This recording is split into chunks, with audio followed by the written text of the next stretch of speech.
ആഗോള കത്തോലിക്ക സഭയുടെ തലവൻ ഫ്രാൻസിസ് മാർപ്പാപ്പ കാലം ചെയ്തു. വത്തിക്കാനിലെ വസതിയിൽ പ്രാദേശിക സമയം പുലർച്ചെ 7:35 അന്ത്യം.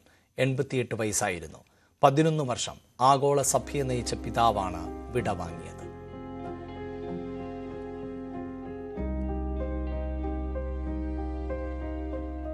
ഈസ്റ്ററിന്റെ പിറ്റേന്ന് പുലർച്ചെയാണ് ഫ്രാൻസിസ് മാർപ്പാപ്പയുടെ വിയോഗം സംബന്ധിച്ച വാർത്ത വത്തിക്കാൻ പുറത്തുവിടുന്നത്. അതായത് നമുക്കറിയാം, അദ്ദേഹം ദീർഘകാലം ആരോഗ്യ സംബന്ധമായ പ്രശ്നങ്ങളെ തുടർന്ന് ആശുപത്രിയിൽ ചികിത്സയിലായിരുന്നു. പിന്നീട് അദ്ദേഹത്തിന്റെ ഒരു അത്ഭുതകരമായ തിരിച്ചുവരവാണ് ഉണ്ടായത്. പിന്നീട് ഈ കഴിഞ്ഞ വിശുദ്ധ വാരത്തിൽ അദ്ദേഹം പല വേദികളിലും പൊതുവേദികളിൽ പ്രത്യക്ഷപ്പെടുന്നു, പ്രാർത്ഥനാ ചടങ്ങുകളിൽ പങ്കെടുക്കുന്നു. പെസഹ വേഴത്തിൽ അദ്ദേഹം കാലുകഴുകൽ ശുശ്രൂഷയിൽ പങ്കെടുത്തിരുന്നു.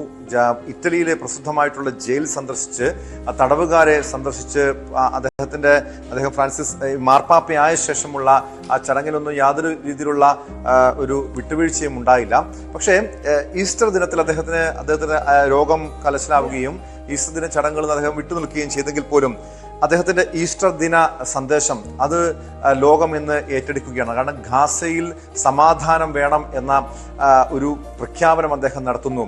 ഗാസയിലെയും ഇസ്രായേലിലെയും യുദ്ധത്തിന്റെ കെടുതികൾ അനുഭവിക്കുന്ന ജനങ്ങൾക്കൊപ്പമാണ് തന്റെ മനസ്സെന്ന് ഫ്രാൻസിസ് മാർപ്പാപ്പ ഉദ്ഘോഷിക്കുന്ന ഒരു അദ്ദേഹത്തിന്റെ ആ പ്രഖ്യാപനം എന്ന് ലോകം ഏറ്റെടുക്കുകയാണ്. അങ്ങനെ വ്യത്യസ്തനായിരുന്ന മാർപ്പാപ്പ, മനുഷ്യസ്നേഹിയായിരുന്ന മാർപ്പാപ്പ, പാവങ്ങളോടും അടിച്ചമർത്തപ്പെട്ട വിഭാഗത്തോടും ഒപ്പമായിരുന്ന ഫ്രാൻസിസ് മാർപ്പാപ്പയുടെ വിയോഗം അത് ലോകത്തിന് തന്നെ തീരാ നഷ്ടമാണ്. പ്രത്യേകിച്ചും ഇന്ന് മനുഷ്യസ്നേഹികള് ലോകമെമ്പാടും അദ്ദേഹത്തിന്റെ വിയോഗത്തെ ഏറെ ദുഃഖത്തോടു കൂടിയാണ് കേട്ടത്.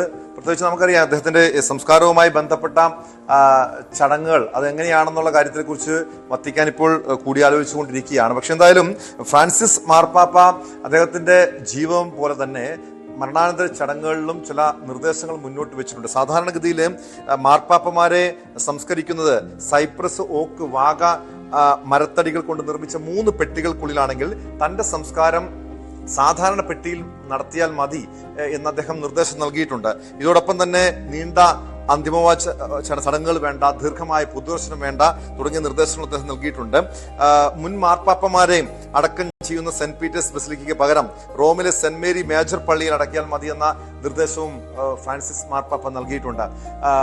എന്തായാലും ലോകം അദ്ദേഹത്തിന്റെ ഈ ഒരു വിയോഗത്തെ ഏറെ ദുഃഖത്തോടു കൂടിയാണ് കാണുന്നത്. ലോകരാഷ്ട്ര നേതാക്കന്മാരെല്ലാം അദ്ദേഹത്തിന്റെ ഈ ഒരു വിയോഗത്തെ അദ്ദേഹത്തെ അനുസ്മരിച്ച് രംഗത്തെത്തിയിട്ടുണ്ട്. വിശ്വാസം മങ്ങിയ കാലത്ത് സഭയ്ക്ക് വെളിച്ചമായ ഇടയനായിരുന്നു ഫ്രാൻസിസ് മാർപ്പാപ്പ. അഭയാർത്ഥികളായി എത്തിയ കുടുംബത്തിൽ ജനിച്ച രോഗപീഠകളുടെ കൗമാരവും കടന്നായിരുന്നു ഹോർഹെ മരിയോ ബർഗോളിയോയുടെ ജീവിതയാത്ര.